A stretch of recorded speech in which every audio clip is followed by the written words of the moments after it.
Hi నమస్తే వనకం అందరికీ స్వాగతం. 5వ వారంలో చాలా ట్విస్టులు ఉన్నాయి. ఒకవైపు వైల్డ్ కార్డ్ ఎంట్రీలు తరుముకొస్తుంటే మిడ్ వీక్ ఎలిమినేషన్ అంటూ సూపర్ ట్విస్ట్ ఇచ్చారు హోస్ట్ నాగార్జున గారు. ఈ లెక్క చూస్తే మిడ్ వీక్ ఎలిమినేషన్ జరగాల్సిందే ఈ రోజే. అయితే ప్రస్తుతం ఈ వారం నామినేషన్స్లో 6 కంటెస్టెంట్స్లు ఉన్నారు. అయితే ఈ మిడ్ వీక్ ఎలిమినేషన్ ఈ 6లోనే ఉంటుందా? అదే జరిగితే ఎవరు ఎలిమినేట్ కావచ్చు? మనం ఈరోజు ఈ వీడియోలో తెలుసుకుందాం. నాగార్జున చెప్పిన దాని ప్రకారం చూస్తే మిడ్ వీక్ ఎలిమినేషన్ పక్కా. ఆ లెక్క చూస్తే నేడు అంటే ఈ రోజు వెన్స్డే మిడ్ వీక్ ఎలిమినేషన్ జరగాల్సిందే. ఒకవేళ మిడ్ వీక్ ఎలిమినేషన్ అంటూ జరిగితే నామినేషన్స్లో ఉన్న వారిని ఓటింగ్ ప్రకారం ఎలిమినేట్ చేస్తారా, లేదంటే ప్రస్తుతం హౌస్లో జరుగుతున్న టాస్క్లను బేస్ చేసుకొని అందులో అనర్హుడు అన్న వాళ్ళని హౌస్ మేట్స్ నిర్ణయ ప్రకారం మిడ్ వీక్ ఎలిమినేషన్ జరుగుతుందా? అంటే ఓటింగ్ బట్టి అయితే మిడ్ వీక్ ఎలిమినేషన్ జరిగే ప్రసక్తే లేదు. ఎందుకంటే సోమవారం నుంచి శుక్రవారం వరకు కూడా ఓటింగ్ లైన్స్ ఓపెన్లో ఉంటాయి. ఒక సిచ్యువేషన్ చాలు ఓటింగ్ గ్రాఫ్ని మార్చేయడానికి. కాబట్టి ఇంకా 2 రోజులు ఆట మిగిలి ఉంది కాబట్టి ఓటింగ్ కంప్లీట్ కాకుండా దాన్ని పరిగణలోకి తీసుకునే అవకాశం లేదు. కాబట్టి ఖచ్చితంగా హౌస్ మేట్స్ నిర్ణయం ప్రకారమే మిడ్ వీక్ ఎలిమినేషన్ ఉండబోతుంది. వైల్డ్ కార్డ్ ఎంట్రీలను ఆపేందుకు జరుగుతున్న టాస్కులలో పర్ఫార్మెన్స్ని బట్టి ఎవరు అర్హతలో ఉన్నారు, ఎవరు అనర్హులో చెప్పాలని అన్నప్పుడు హౌస్ మేట్స్ మొత్తం రెండో ఆలోచన లేకుండా మణికంఠ పేరు చెప్తారని అనడంలో ఎలాంటి సందేహం లేదు. యష్మి గౌడ అయితే మణికంఠపై పగబట్టి విషం చిమ్ముతూనే ఉంది కాబట్టి ఆమె ఖచ్చితంగా మణికంఠ పేరు చెప్తుంది.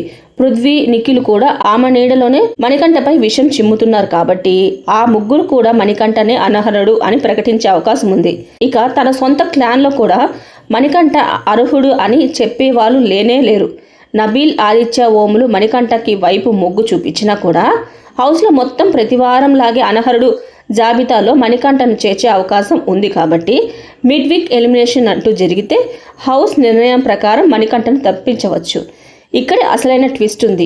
బిగ్ బాస్కి కావాల్సింది కూడా ఇదే. హౌస్ మొత్తం ఎలాగూ మణికంఠను టార్గెట్ చేస్తున్నారనేది ఆడియన్స్తో పాటు బిగ్ బాస్కి కూడా ముందే తెలుసు. అందుకే ఈ మిడ్ వీక్ ఎలిమినేషన్ పెట్టింది కూడా. హౌస్ మేట్స్ మణికంఠను టార్గెట్ చేసి అతని మిడ్ వీక్లో ఎలిమినేట్ చేస్తే అప్పుడు బిగ్ బాస్ సీక్రెట్ రూమ్ అస్త్రాన్ని బయటకు తీస్తారు. ఒక కంటెస్టెంట్ని ఎలిమినేట్ చేయాలంటే ఆడియన్స్ ఓటింగ్ని బట్టి ఎలిమినేట్ చేయాల్సి తప్పితే హౌస్ మేట్స్కి ఆ అధికారం లేదని ట్విస్ట్ ఇస్తూ మణికంఠను సీక్రెట్ రూమ్కి పంపించి అసలు ఆట అప్పుడు ఆడిస్తాడు బిగ్ బాస్. పైగా హౌస్లో ఉన్న వాళ్ళల్లో మణికంఠను మిడ్ వీక్లో ఎలిమినేట్ చేసి సీక్రెట్ రూమ్లోకి పంపిస్తేనే బిగ్ బాస్కి కావాల్సినంత ఫుటేజ్ వస్తుంది. అటు బిగ్ బాస్కి ఇటు మణికంఠకి హెల్ప్ అవుతుంది.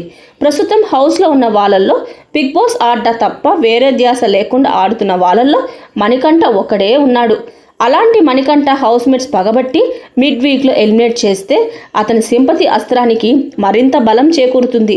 అన్యాయంగా ఎలిమినేట్ చేసేశారు కదరా అనే సింపతి ఆడియన్స్లో వస్తుంది. పైగా మణికంఠ ఎలిమినేట్ అయితే ఎలా ప్రవర్తిస్తాడు?